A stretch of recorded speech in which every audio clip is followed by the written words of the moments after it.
All right. Looks like we are live. How is everyone?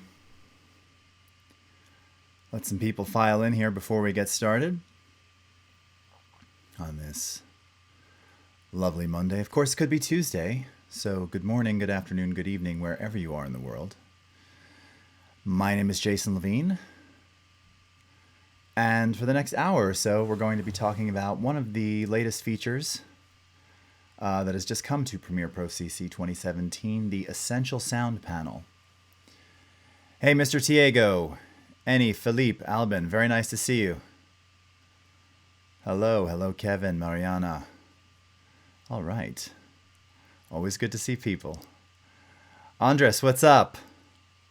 That's right. From Uruguay, now living in Burbank. Very nice to see you. Wally Conductor, Pascal, Peter, Ferran, Sass Front, Joe. A couple of names I cannot pronounce.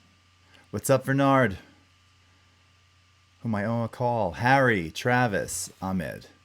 So, as mentioned, today we're going to talk about the Essential Sound Panel. Now, if you happen to catch the pre-NAB live stream, I showed a lot of this with the same content. We're going to go a little bit deeper today, though, and I'll wrap up at the end, kind of showing the interchange with Audition, and show you some additional things that you can't do. Primarily, this master template view, and a lot of people, since we introduced this around NAB, have been mentioning that they want to be able to change a lot of the defaults. So I'm going to show you how to do that, and also really kind of show you and let you hear what this can actually do. And I'll make sure to mute my mic so you can hear things very cleanly. If you're in headphones, it will be worth it. Looks like we got a fantastically international audience here today.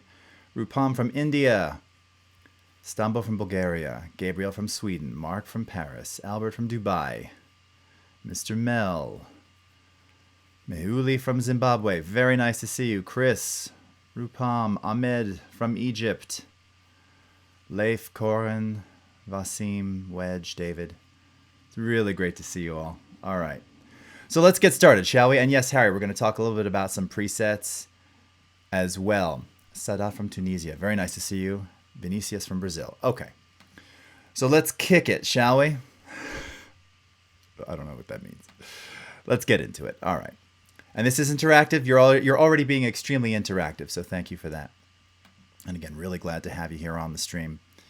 And let's talk about Essential Sound. Okay, so here we are in Premiere Pro. And again, this is a new panel that we just introduced in the latest release. If you haven't updated to Premiere Pro CC 2017, the spring version, you can do that right now. So everything was announced and available right after we did that when we did that live stream a few weeks back. And one of the first things you'll notice is that you've got a couple of new workspaces, namely one called Essential Sound. We've also got the Essential Graphics workspace here. And you have this new panel called Essential Sound. Now, the panel itself is not new. Many of you who've used Audition in the last year, this will look familiar to you. So we did, in fact, take this tech from Audition and poured it over into Premiere Pro. And this was really the ideal way to do this anyway. And I think the main takeaway here is that if you're not an audio expert, this panel is really a reimagined way to mix dialogue, music, sound effects, and ambience, and to do it with very good results. It's not one of these like throw on an effect and use a preset and it just kind of works sort of thing. No, it's a bit more intelligent than that. And it also involves a lot of new machine learning technologies that we've been working on in the labs for the last couple of versions. And honestly, as an audio person, and anyone who's watched me on any live stream knows, I don't joke about audio. I will tell you when effects and things are not to my particular liking, and I can be pretty harsh about it. This is good. This is really good. And even if you are an audio mixer, I mean, yes, doing things manually is awesome, but a lot of this stuff just kind of gets you right there where you need to be, and it does it really well, and we're going to talk about that. So this is a scene what we're going to focus on here from a film called See You Around. It's a short film directed by a guy named Oren Brimmer. You'll actually see him in the scene here talking in just a moment. And this is a raw timeline of all of their unmixed, pre-mixed audio from this bar scene. And let's just take a quick listen to this. And I'm actually going to mute my mic so you can just hear it sort of cleanly and exactly what it sounds like. Before I do that, hello from Morocco. St. Croix, Virgin Islands, very nice. Pilar Studio from Ukraine. Uganda, Saudi Arabia, Greece, Youssef, hi. Vasilis, very nice to see you all. Okay, so let's take a quick listen to this. I'm going to mute real fast. I'll make sure to unmute myself, which I've forgotten to do in the past. I'll keep an eye on the chat so that doesn't happen. And take a quick listen. Here we go.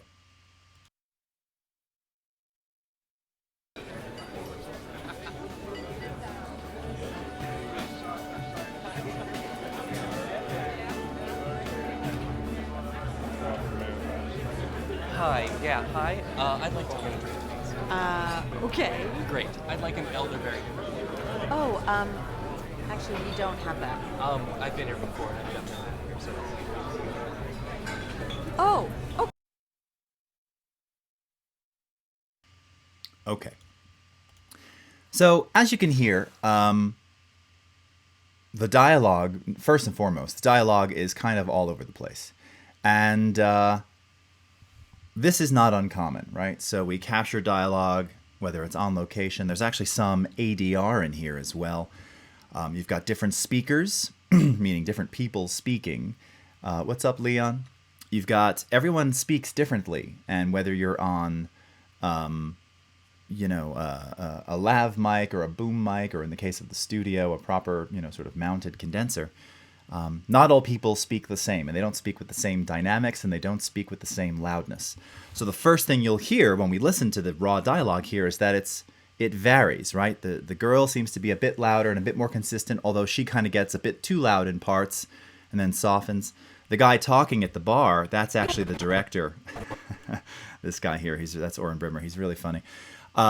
His talking, he does a lot of the, hi, I'd like an... So he kind of starts out loud and then gets quiet. And then there were a few lines in there that you just couldn't hear at all. And this guy we haven't even gotten to him yet. He hasn't had a moment to speak.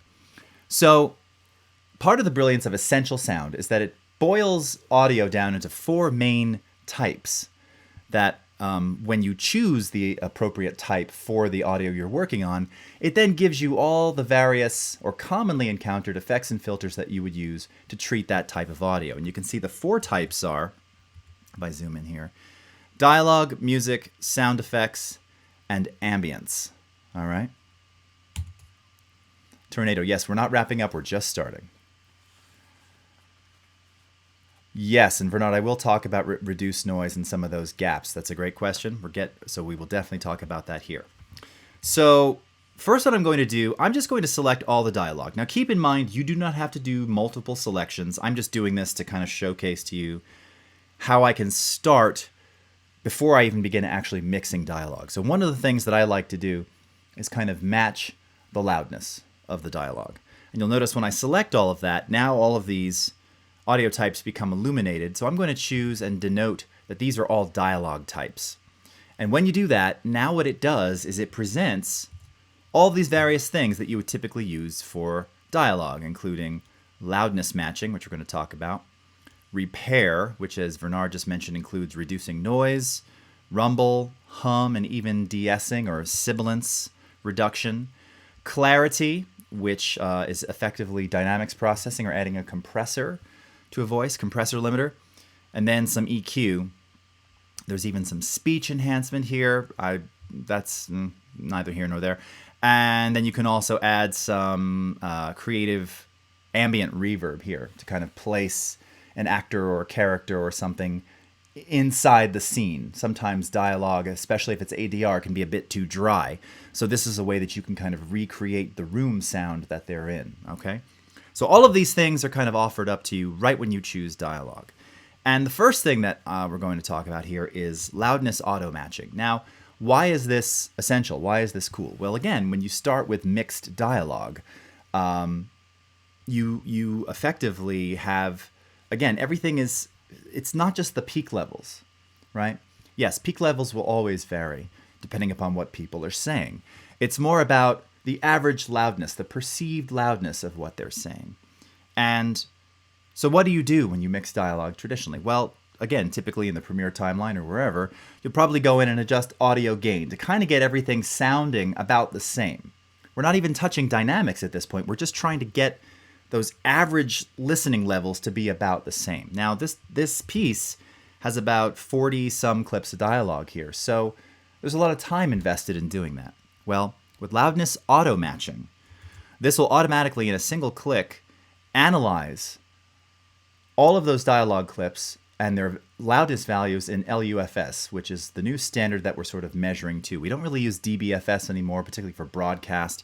We're measuring in LUFS, which is loudness units relative to full scale. Again, it's all about that average loudness. Peaks can be important, but when we're trying to mix and we're trying to sort of start where everybody kind of has the same median level, this is what we want to do. So when I click on Auto Match, it analyzes everything, and then you can see that it auto-matched to a target loudness of minus 23 LUFS, which just happens to be the US broadcast standard. Now, you may want to change this after the fact. We're going to talk a little bit about some of the things that you can do there. But what you'll notice is, right away, now when I go back and play this back again,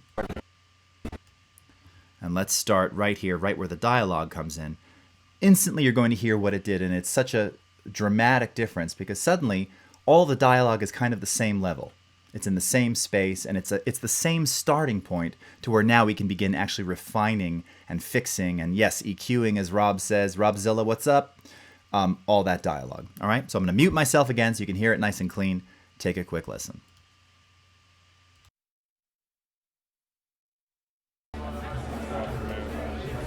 Hi, yeah, hi. I'd like to get a drink, please. Okay. Great. I'd like an elderberry liqueur. Oh, actually, we don't have that. I've been here before, and I've definitely had it here, so you have it. Oh, okay. All right. So right there, I mean, fundamental difference. So much easier to hear that everything kind of sounds about the same, right? Level-wise. And this is a good starting point. This is where now we can start to refine and really start treating that dialogue. So that's the loudness auto match. Now this can also be done in Audition individually on multiple clips. If you were to send all this to Audition in lieu of doing that, you've got a bit more options to setting and adjusting some of those loudness levels. You can also auto match on the Audition side to things like a peak level or an RMS loudness value. So you've got a lot of options, but the key here is that this is really going to allow you to get all of your audio to the same average listening level. And this loudness auto matching is available in the dialogue audio type, the music audio type, the sound effects audio type, and the ambience audio type. Makes sense, right? You've got mixed music in a timeline or a vlog or a movie. You know, you're using Jay-Z in this scene, and you're using Dave Brubeck in this scene, and you're using Vladimir Horowitz in this scene. I was just naming, like, you know, modern, you know, sort of hip hop, jazz, and classical. Those average levels, they're going to be all over the place. So auto match kind of makes them all the same, so that all you have to do is kind of ramp things in and out accordingly. All right. Same with sound effects. If you use do a lot of sound design, I pull from lots of different libraries that I own. The average loudness of those sound design samples, they're always different. So this kind of automatically, non-destructively makes everything approximately the same. Timothy, no, so it's not auto-compressing, and that's just it. It's not adding any dynamics control at all. It's really just adjusting audio gain, but putting it within this loudness range. That's not an absolute, okay? That's it's an average target loudness of minus 23. But as you can hear, it really kind of unifies everything. And when we get to actually adding compression, that's where we're going to go into clarity, all right? Yes, Tris, there might be a slight drop-off at the end. So this is, again, where we might use something like a little bit of compression, all right? Can I use it with direct DSLR footage sound? Absolutely, Rupam. Yes, I mean, any audio whatsoever. Now, as someone who's done a lot of DSLR sound, you know, quality-wise there, it varies. So, and there's often quite a bit of noise, unless you're plugging in an external mic or something like that. But yeah, it can really happen. Okay. Tris gets it. Brand new to audio. Awesome. Well, this is why we're here today. Okay, so now that we've got everything kind of in the same starting position, now we can really sort of identify what does it need. And typically the next step here is doing something like repair. And once again, this is where we can add things like noise reduction, rumble reduction, hum reduction and or sibilance attenuation, or getting rid of some of those really harsh S sounds, which sometimes feels like it's just slicing through your ear. So if we wind back and again kind of take a listen to some of this dialogue discreetly, you're going to hear that there's quite a bit of like room rumble and hum, a combination of and just some kind of like low end movement. And if you had a subwoofer, you'd hear a lot of this rumble. So again, we've got all the dialogue soloed now. Take a quick listen. Oh, actually, we don't have that. I've been here before, and I've definitely had it here, so you have it. Oh, okay. Yeah, you can really hear it on this clip too. Oh, actually, we don't have that. Okay. So now again, they're in a bar. So when you're using these things, here's something to consider. You don't always want to strip away everything, all noise, all ambience. All right. I'm hearing what sounds like a combination of some rumble, some humming, and then yes, there is some background noise.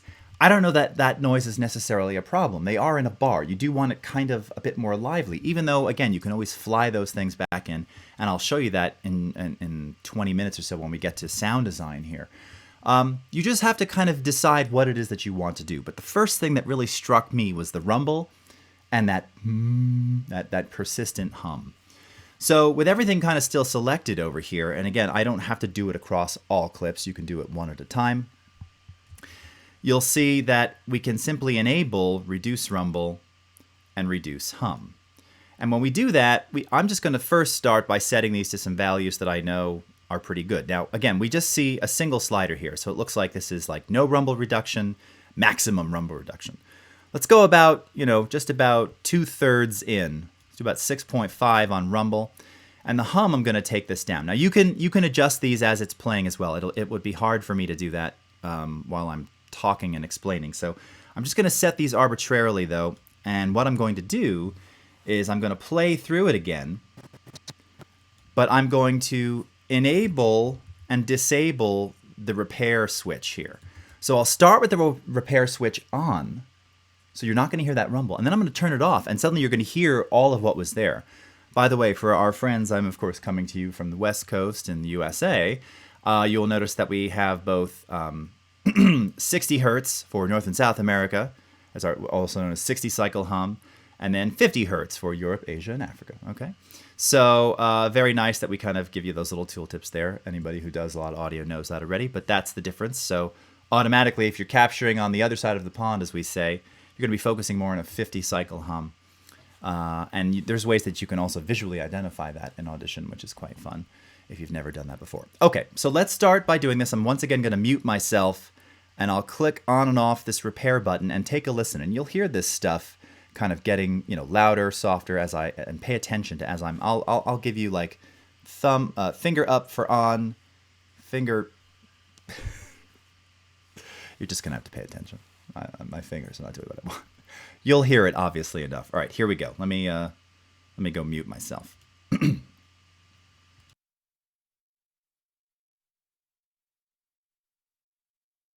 Oh, actually, we don't have that. I've been here before, and I've definitely had it here, so you have it. Oh, okay. I've only been working here for 5 years. Let me just check on that for you.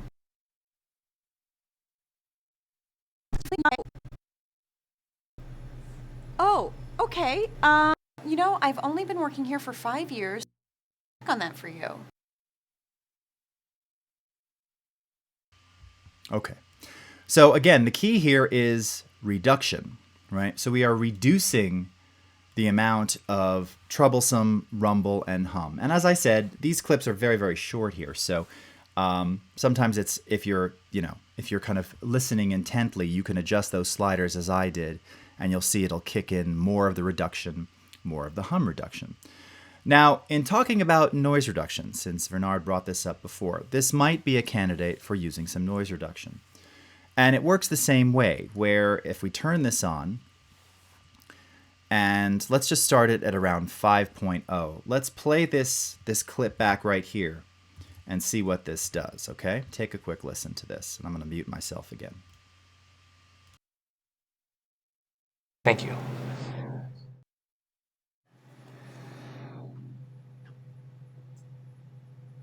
Yeah, no, we don't have it.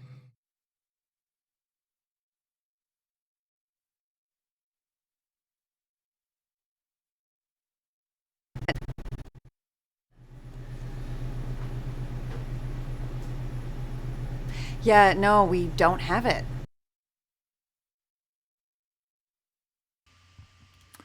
Okay, so if you were, as I like to say to my young offspring, using your listening ears, you'll notice that when I turned on the noise reduction, you actually kind of heard noise, and then you heard this kind of weird gating sound, and it sounded like the noise reduction kicked in. Okay, so this particular noise reduction is called adaptive. Now, it uses a bit of machine learning to adapt to changes in noise on your clip over time. It's a very effective filter. The current limitation in using this on very short clips is that it has to analyze first, and then you actually physically hear it kind of suck the noise out. The problem is that if there's not enough room to learn, you're going to get this kind of gated in and out kind of effect. Not ideal. So what's the solution here? It's not the most eloquent today. Now remember, this is Essential Sound in Premiere V1. I'm hoping we'll see some of these things change. It's the first version coming to Premiere. The alternative, what I would recommend doing, if you really need to denoise things, there's two things you can do. One is before all of your dialogue is cut up, you can create a duplicate file and apply reduce noise to it destructively on the Audition side. You could also, keep in mind, apply noise reduction here in the mixer, but the problem is you're going to run into the same issue because it's still adaptive. So every time you've got a gap, like we see here, right? Gap, gap, gap, gap. It's going to have to, it has to relearn every time. So really the only way to currently combat that is to process it on the Audition side or at the track level. Let me see, do we have obsolete audio effects? Yeah, so you do have the old school denoiser. I just lost it. And sorry, some of my effects menu, they're showing up twice. I need to flush my cache. Flush my preferences. But this old school denoiser actually does a pretty good job. And if you place this at the track level, again, I'm inside the track mixer here. This will do a pretty good job of minimizing noise. And then you can focus everything else on Essential Sound.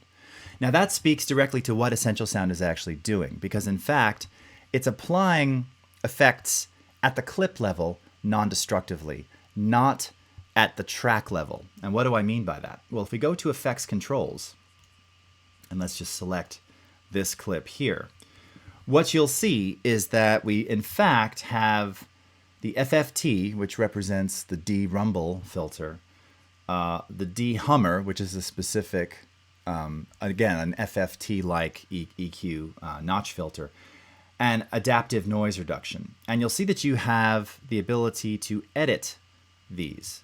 Well, what is it specifically that you're editing? Well, if we were to go into something like noise reduction here, and this is why I talk about sort of the strength and kind of brilliance of this Essential Sound panel, is that to the editor, we're only revealing these single sliders.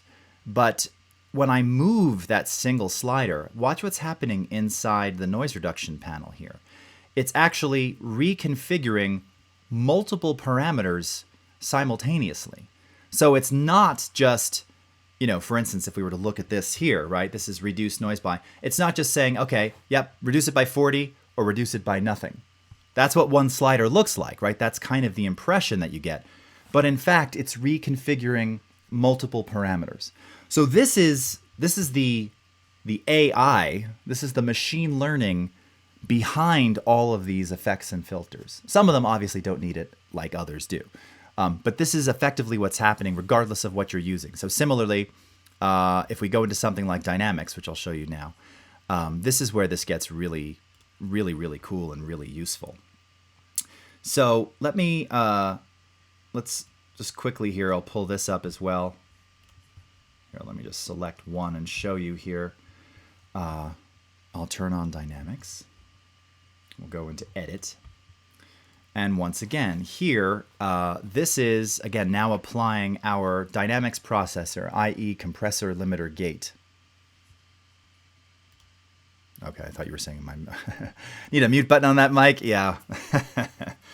I used to, on my old console, I had a mute here. I'm having to go through my software mixer, but that's absolutely fine. Incidentally, on-off buttons on your mics usually means that they're not going to be, super awesome sonically. In any case, although some can be. Dynamics processing. This is the hardest thing to set. Compression, if you've ever tried to compress a voice, it's really easy to do improperly. It's really easy to overdo it. A compressor is first and foremost an amplifier. So a lot of times, if people were to use things like presets, we got lots of them here, and we have things like voiceover and vocal limiter. I mean, sure, you can apply that to something, but just because you choose that preset doesn't mean you're actually compressing. And I'm just curious. Let me go ahead and choose this voiceover preset. Just see what happens. I've only been working here for 5 years, so let me just check on that for you. Thank you. So if you're watching, this is a gain reduction meter, which, by the way, this is brand new in this release. And you can see with this preset, we have something here called a ratio of 2.5 to 1. All right. Now, what that means is that for every 2.5 dB above the threshold, it's 1 decibel at the output. Now, if you want to really understand compression, I highly invite you to go to my YouTube series, Audio 101, which you can find on my YouTube channel, which is youtube.com/Jason Levine video. And I really explain to you how a compressor works. And this is why it's so easy to mess up. Because I can see right now on this gain reduction meter. Hey, I've only been working here for 5 years, so let me just check on that for you. See where my cursor is right here? It never exceeded 2.5 decibels. So if it didn't exceed 2.5 decibels above the threshold, we're not compressing anything. All right? So what people will often do is like they go into the compressor, they go, oh, okay, yeah, it's compressed, but it's not loud enough. And they just start increasing or cranking up the output gain. So all you're doing is you're just making it louder. You're not even compressing any of the peaks or kind of evening things out. And it's probably just going to sound noisy, and potentially an artifact of that is what's called breathing and pumping, where you actually kind of hear it like doing just that. What is up from the Congo? Hey, nice to see you. And thank you, Evil Cerise, pointing directly to my Audio 101s. Yes, indeed. And it's episode 8, which features how to set a compressor. So again, the brilliance of using this dynamics slider, okay, is that first and foremost, what it's doing is it's automatically detecting the threshold level, meaning the point at which compression begins. And it's analyzing every clip that you put in there so that automatically it's going to give you the best sound possible. And it's also going to make sure that you're actually properly compressing. Okay? So now on this particular dialogue, let me choose a couple of these here. We'll use the bartender as our example. All right. Let's go ahead and play this back. And again, we're going to be able to adjust this from a natural sound, less compressed, to a more focused sound. Oh, actually, we don't have that. I've been here before, and I've definitely had it here, so you have it. Oh, okay. I've only been working here for 5 years, so let me just check on that for you. Okay. And this is where, again, I'm going to turn off that noise reduction.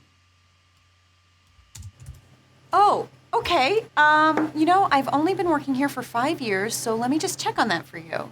Okay. So again, on this particular clip, if I were to just select this again, you can see what the settings are here. That's probably a little too much compression for this. I was kind of trying to overdo it so you could possibly hear some of that, a bit too much of the breathing pumping, because there's a lot of noise here, which means that we need to control a bit more of that rumble and a bit more of that hum, and possibly leverage some noise reduction either at the track level or via Audition.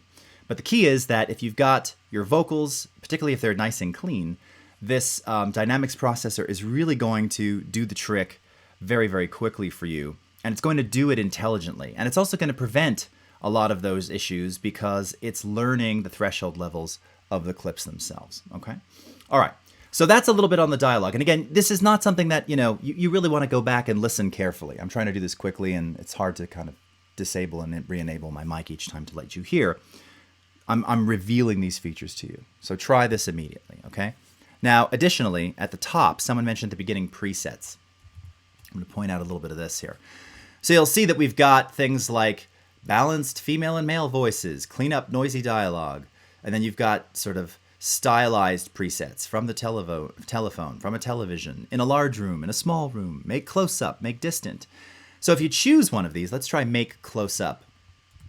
What this does is it automatically applies a series of filters and effects. Now, not all of these are going to be ideal, particularly based on the type of audio it is. So let's see, under EQ, we've got subtle boost male. Let's try female just because she's female here. If we take a listen to this. Hey, you know, I've only been working here for 5 years, so let me just check on that for you. Now, sound-wise, it's okay. Obviously, we're hearing a ton of that rumble, so we want to get as much of that out as we can. There's also a lot of hum on that clip. So let's just add those two things and now play this back with that preset. You know, I've only been working here for 5 years, so let me just check on that for you. Thank you. Okay. And you can see as I start to reduce hum, reduce a bit of the rumble, this is probably, again, a good candidate for the noise reduction. And maybe even if we were to put that in here like I suggested, let's go ahead and grab that denoiser. Okay. Oh, whoops. Did it not want to add it for me? What did that say? Notice how I just clicked right past it. Oh, I don't want to add a newer version. Okay. Did I just do what my grandparents do and just click yes on the pop-up and not read it? I did. Okay. So this is the denoiser. Very simple. Set an arbitrary level of reduction. Wind this back. Hey, you know, I've only been working here for 5 years, so let me just check on that for you. Thank you. Okay. And you get the idea. I mean, we can play around with this more and more. But that's something that I would recommend giving a shot, giving a try. Okay. So it's 1:30. That's enough on dialogue. Again, you've got various EQ presets here that you can also use to improve presence. And again, different old-styled sounds, background voices, old-time radio, these things if you're trying to mimic those kinds of sounds. You see that you've also got a reanalyze button, so if you make changes in dynamics manually, it can reanalyze all of those thresholds. You've also got the creative reverb, which we're going to show you. I'm going to show you now when we talk about some of the background sound. Okay, so let's do that. So let's now focus on ambience. So I'm going to select all of these ambient clips. This is from a sound effects library of bar people chatting. Okay. Now, as you listen to this, one thing that you're going to notice is it's very dry. It's a little too upfront. And the fact is the camera, you're never seeing the back of the bar. So we're hearing too much clinking. It's a little too discreet, right? And we want to be able to make this sound a bit more like it's actually like the bar that we're in, right? This, and anyone who does sound design knows it's a lot of usually adding multiple different types of sound effects and sound design mixed on top of one another to really create an ambient environment. Well, I'm going to show you how to do that here. So with all of the ambient tracks selected, let's go ahead and tell it that this is ambience. Now again, you'll see you've got your loudness matching. Now these, on this particular track, I just recopied, or they rather recopied the same file multiple times. So we don't need to auto match. But what we are going to do here is leverage these two things, which is very powerful, the reverb and stereo widening. Now reverb again, remember these are being applied non-destructively at the clip level. So if we go to something like large room ambience, see we've got outside ambience, room, wind, we don't want any of that. We want a larger room. This is effectively going to place us in a bigger space, okay? And I am going to mute myself for this. Remember, again, it's at the clip level. So when we select a single version of this clip, I'll show you all the presets that you have and all the manual settings that you have. You can, of course, make newer presets here inside the effect as well, because 4 isn't really enough. But take a quick listen and hear what it does as we start to expand the room and really kind of place this back into the environment, okay? Let me mute myself and I'll do that. Here we go.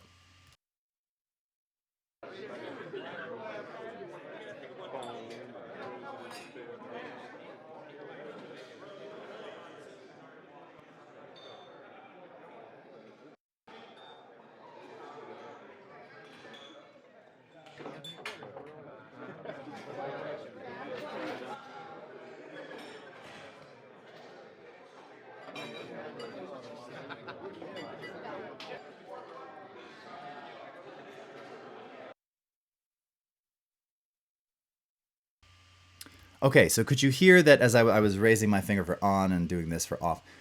Suddenly, when I turned it off, it sounded like it was just way too close, like it was like a close mic'd bar. And then suddenly, when I turned it on, it was very ambient and in the background. And that's what you want, because this camera has really tight shots, right? That looks like a 50 mil or something.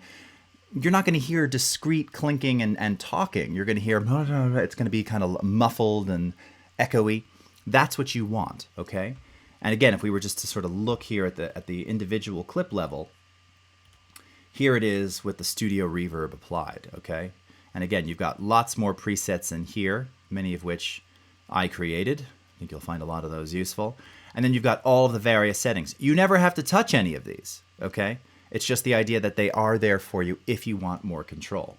Now, the other key to using this ambience panel inside Essential Sound is that we also have stereo width. And this gets really cool. Now, this stereo widening can be a very dangerous thing. You got to be very careful because you can overdo stereo widening, and what happens is it drops at whatever was in the center of your image, your sort of sonic image.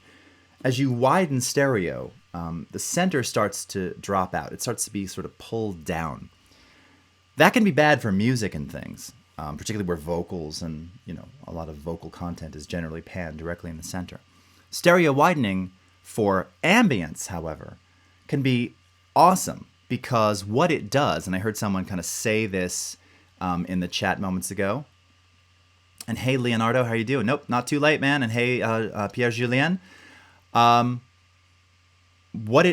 it's essential for dialogue is that because it's pulling out some of that center, it lets the dialogue kind of sit right in there very nicely. So what I'm going to do, first I'll start by, again, and you can see you've got the single slider lets you go from narrow to wide.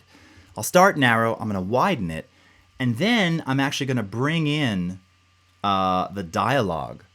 And then I'll sort of turn this whole thing off and on and kind of let you hear the difference of the very dry, not wide, dry sound effect, and then the wet, ambient, wider. And you'll just kind of see how the dialogue really just kind of pops out a bit more. And suddenly the scene feels a lot more real. All right, so we're going to do this probably about a 30-second playback. So first with everything on, I'll mute myself again. Here we go.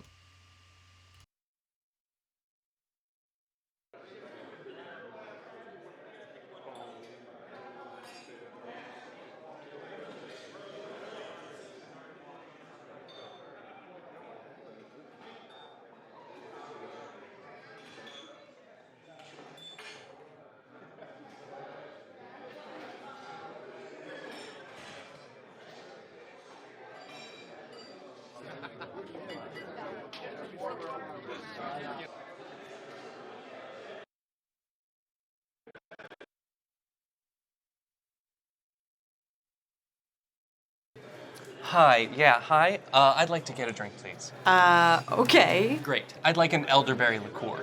Oh, actually, we don't have that. I've been here before, and I've definitely had it here, so you have it. Oh, okay. I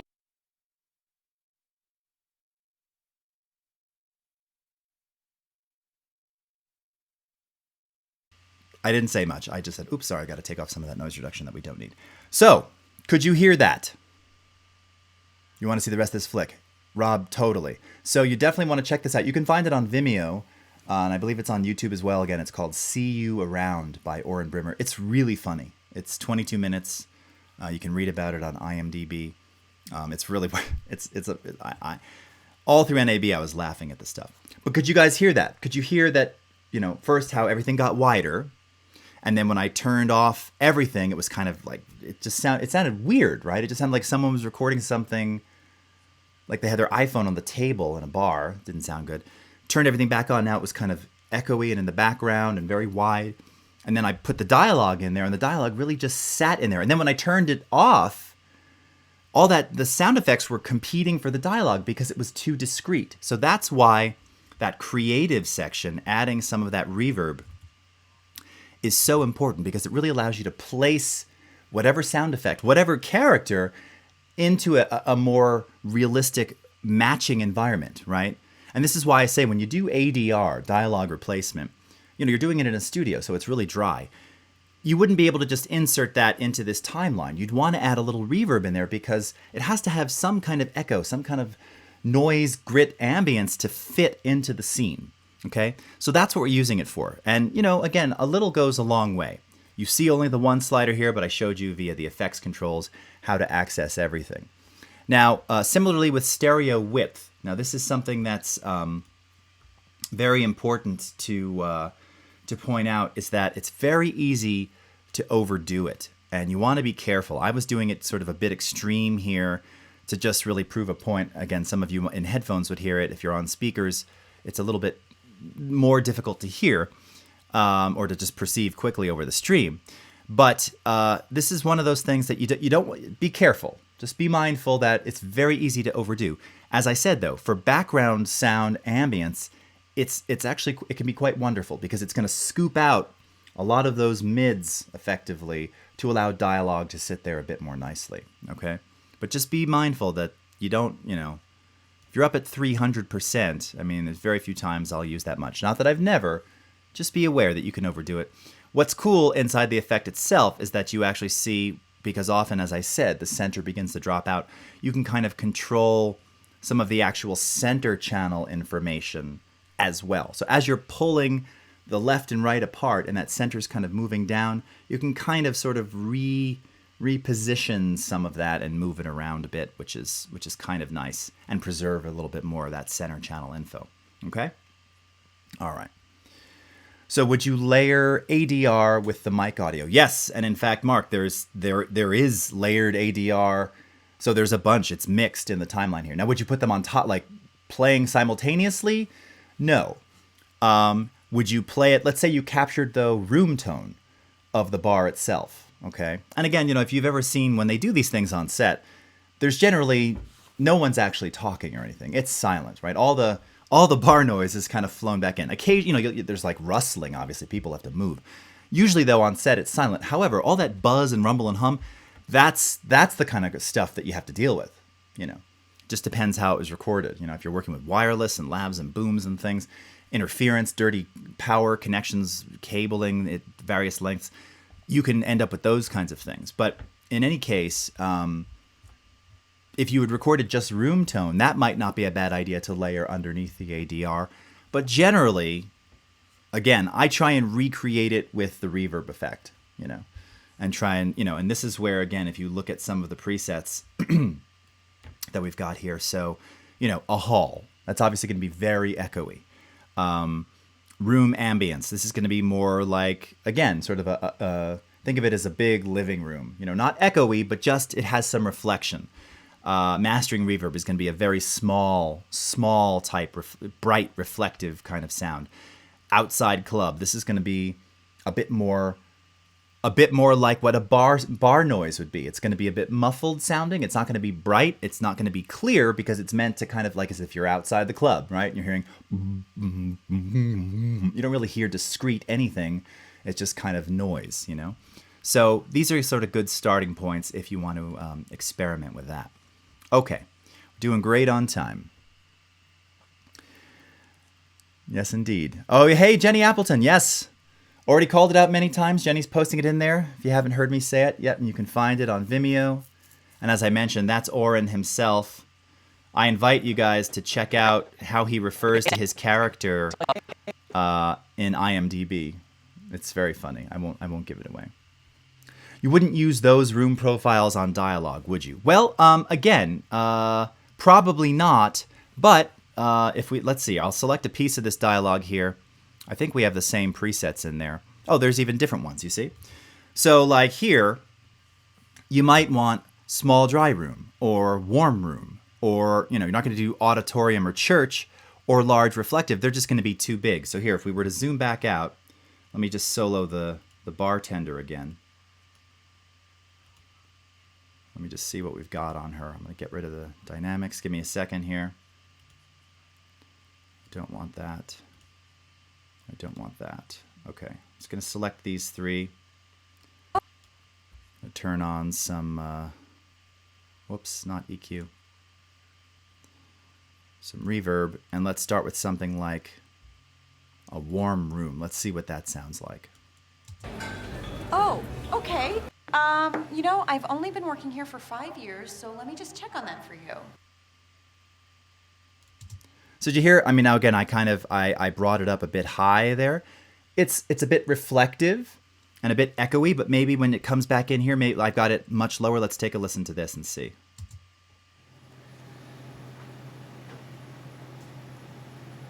Yeah, no, we don't have it. Here it is dry. Yeah, no, we don't have it. Versus really wet. Yeah, no, we don't have it.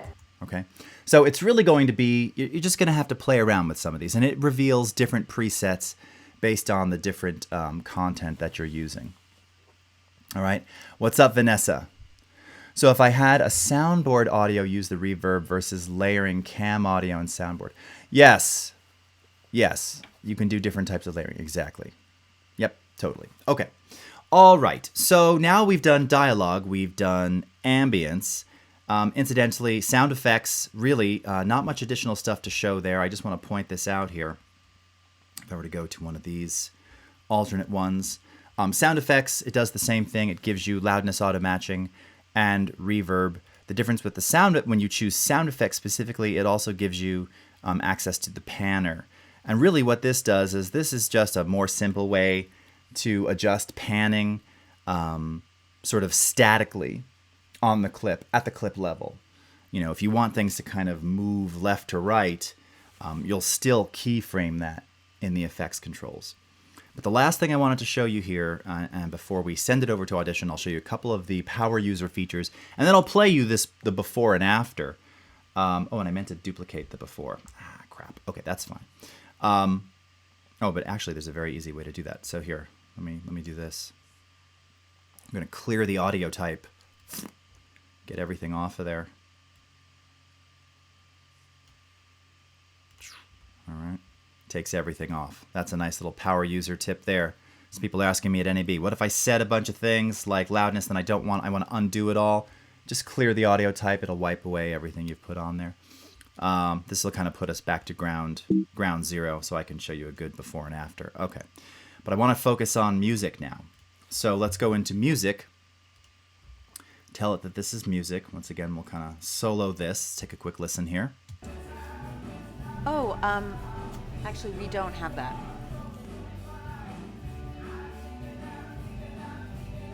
Okay. So again, loudness matching, very useful for mixed type of music. You can see here balanced background music. That's basically an auto match. That's kind of just doing it for you. But I want to talk about duration. So what does duration do? And this is where we're going to now differentiate what you do in Essential Sound and Premiere versus what you can additionally do on the Audition side. So target duration means this is actually going to use a stretching algorithm to non-destructively adjust the length of your audio without changing the pitch. Now this is ideal. This is great. This is awesome. We used to refer to this kind of as fit to fill, right? The caveat is that when you're using a stretching algorithm, depending upon how much you're stretching, and I usually say with any of these things, 10% or so, you're usually pretty good. Depending upon the type of content, 20% could be okay. It just depends. It's not unlike kind of using time remapping on a clip to make it slow-mo when it was shot at 24 frames. There's a threshold that you're going to hit where it just starts to look not so good. Same thing with stretching algorithms. So let's just say instead of 1:37, we needed this audio to be 1:30. Okay, so we're going to shave it down 7 seconds, whatever that percentage happens to be. When I do that, you see right away, it shows you now, okay, it's sped it up. It's 107.71%, but the pitch is the same. Let's play this back.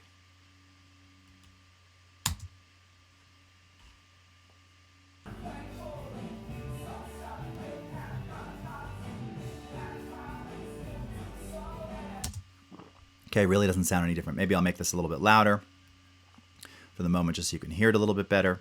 All right, let's do that again. And here I'll start with it off.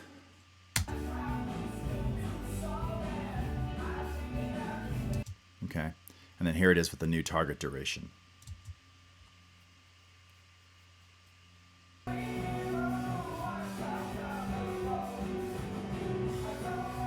Okay, so it's pretty good. Obviously, speeding it up is always going to be a little bit better than slowing it down. Not always. Again, depends on the content. But let's say that we wanted it to be 2 minutes and 30 seconds. All right. So now we're slowing it down. We're doing like a 35% stretch. Now we're getting into that, maybe not. You're going to have to listen. So let's see what it sounds like. It's going to do a little quick pre-render here.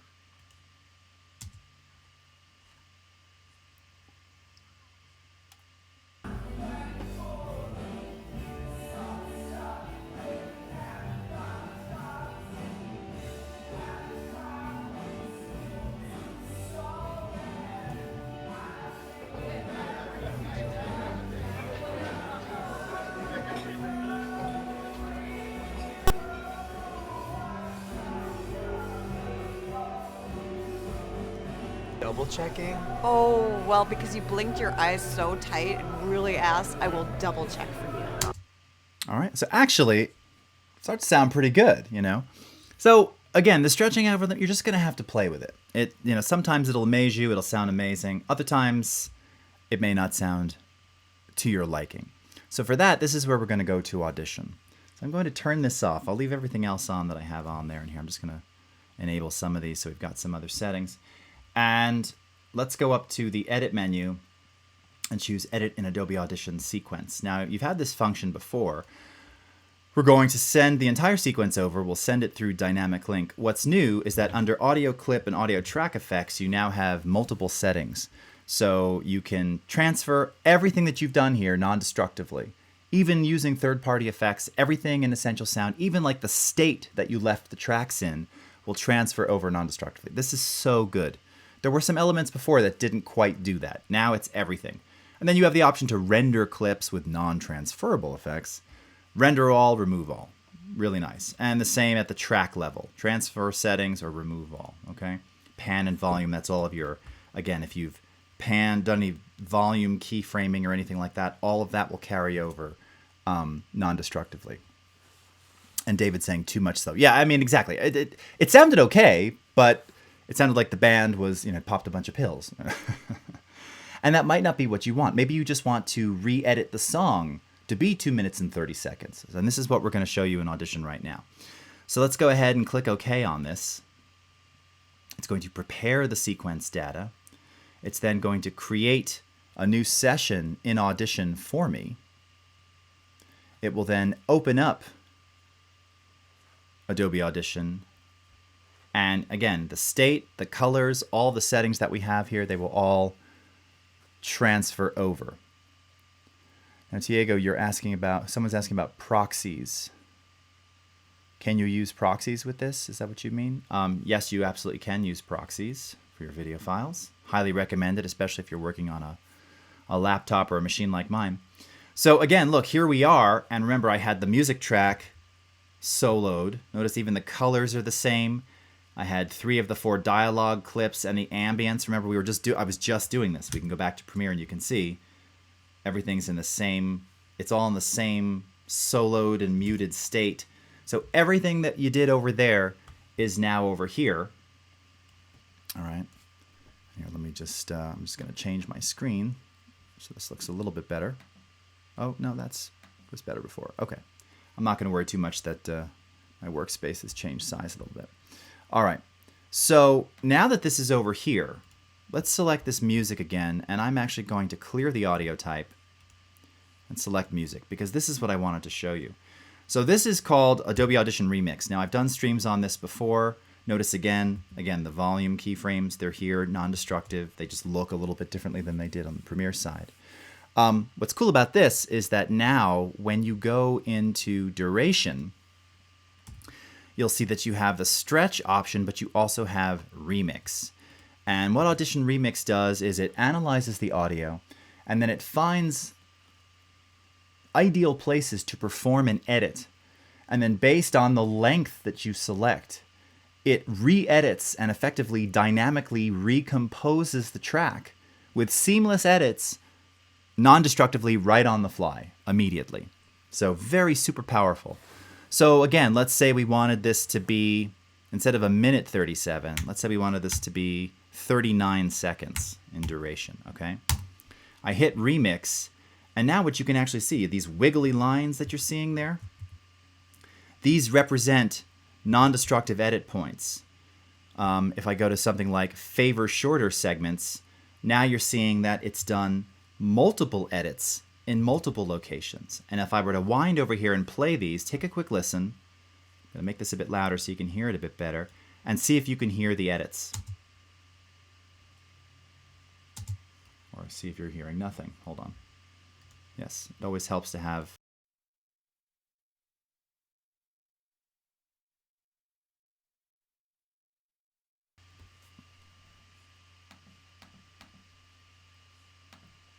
Here we go. Okay. So let's do this.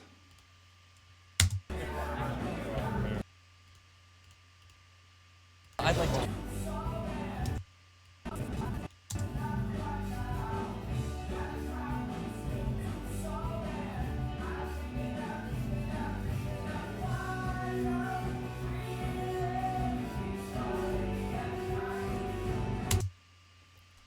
Did you hear that? Or did you not hear that? Because that's the idea. You can't hear the edits. Listen again.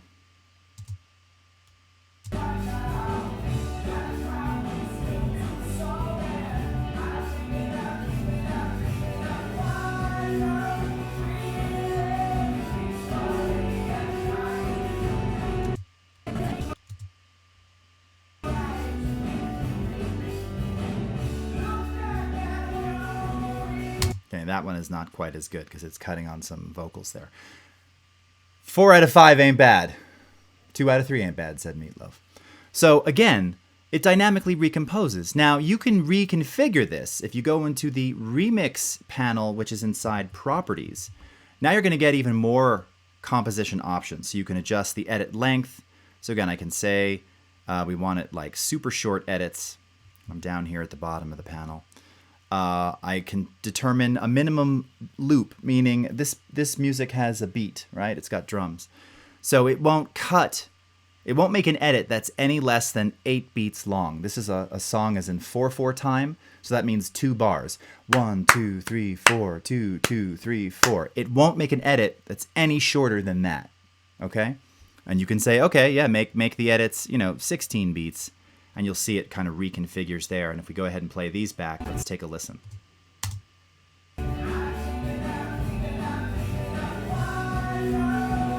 Yeah, that one was perfect, right? Take a listen here.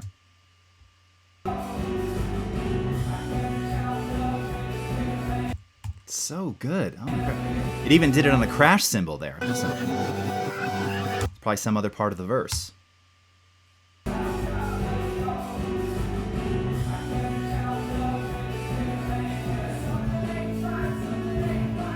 Okay, so Adobe Audition Remix for dynamic recomposing is really, really cool.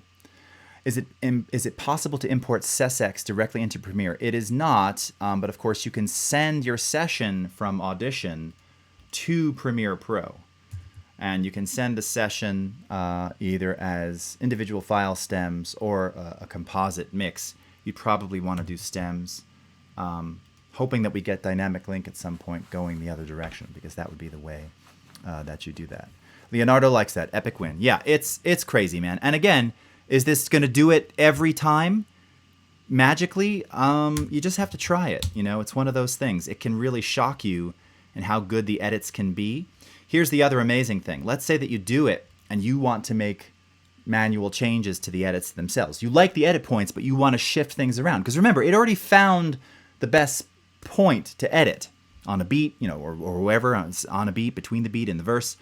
If you right click or control click on the clip, you'll see that you have the option here to split the clip into segments. And when you do that, and I'm just going to select all of these and I'm going to ungroup them. Now what you actually see is that you have access. Remember, I told you it's all non-destructive. You can actually see the crossfades that it's applied to the out and the in this case. and you can readjust the crossfades, or you can just very simply move the pieces around. Like, it's already done the edit for you, but this allows you a bit more freedom. And again, you've got sort of flexible pieces that you can play with and manipulate. And if you wanted, at this point, you could just completely finish the entire project right from Adobe Media Encoder right here. You don't have to go back to Premiere.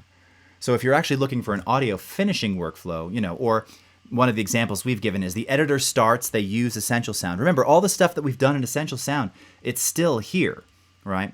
So they do some work in Essential Sound, and of course I erased some of these. Okay, here you go. So here was the stereo width applied, right? And some of these other things. And then your audio editor can finish it, and everything that they've done non-destructively is still there. All right? Incredibly cool. So, last thing I'm going to show you. It's right gone. We've just gone to 2 o'clock. Let's do a little bit of before and after here. So I'm just going to remove, it looks like, oh, did I already do it? Okay, looks like I did. Let's just clear that. All right, I got no other stuff in here. Everything else is the defaults. Okay, so just to let you hear, this is the before, all right, just done with no processing. And then I'll play you the after, which was done entirely with Essential Sound. Hi, I'd like to get a drink, please. Okay. Great. I'd like an elderberry. Oh, actually, we don't have that. I've been here before, and I've definitely had it here, so you Okay. I'm going to mute myself for this and take a listen to the after, done entirely with Essential Sound.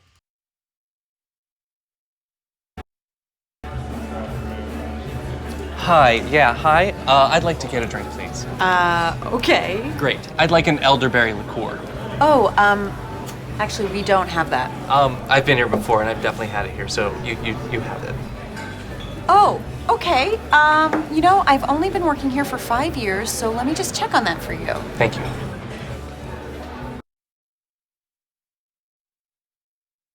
All right. Pretty awesome, right? Pretty massive.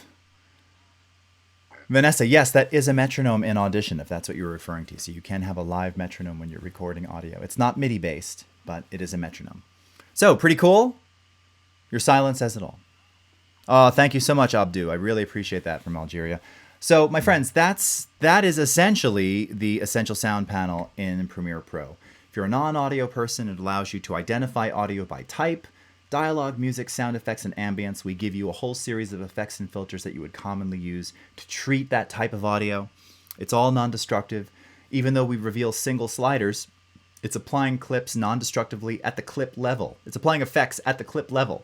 So you can always go into your effects controls panel, make modifications, and important ones. Oh, and the last thing I just wanted to show you here, let's click back for one quick second. If you want to change some of the default settings, now you can't currently do this in Premiere, but you can on the Audition side. Master Template View is where you can do that. And if you go into Master Template View, this is where you can actually change what you want things like the target loudness to be. So someone asked me on my blog, what if I want it to be minus 16? Okay, so you can set the target loudness to minus 16. Or what if I want to set minimums and maximums for noise reduction or rumble or de-essing, or set specific presets. Again, adding new presets to the reverb menu or the clarity menu or any of these things. This is where you can do that. Okay, in volume you can have upper gain, lower gain. So that's under Essential Sound in the flyout menu, Master Template View. Currently, we've only got that in Audition. But again, this is V1 in Premiere, so I hope we're going to see it come back there again. So, okay, very good. Very, very good. All right, so Mark says his weak point just got way better. Totally. And that's the thing. It's impressive, and it's going to get you a lot further than trying to really manually mess around the way you did before. They've done a really good job in the spirit of Lumetri, in the spirit of essential graphics, kind of giving you the things you need to just get the job done quickly. This does a phenomenal job, and now you have that direct path with total transparency, sending everything, transferring over everything you've done in Premiere to Audition, to the audio editor, to do their final finishing, sweetening, and mastering. So everyone, thank you, Wally. Thank you, Albert. Thank you, Abdu, Vanessa, Harry, everyone, Timothy. Thanks so much for joining me. This replay will be available immediately after we stop right here on YouTube. And I thank you so much. Don't forget to check me out again on the Creative Cloud Facebook page this Friday and every Friday for the next 5 weeks at 9 a.m., showcasing how to make great videos. We're going to focus on specific topics. You can find all the information on the Creative Cloud Facebook page. I'll hopefully see some of you there. Have a great week. Thanks so much for joining me, and we will see you again next time. Take care, everybody. Thank you. All right. Bye-bye.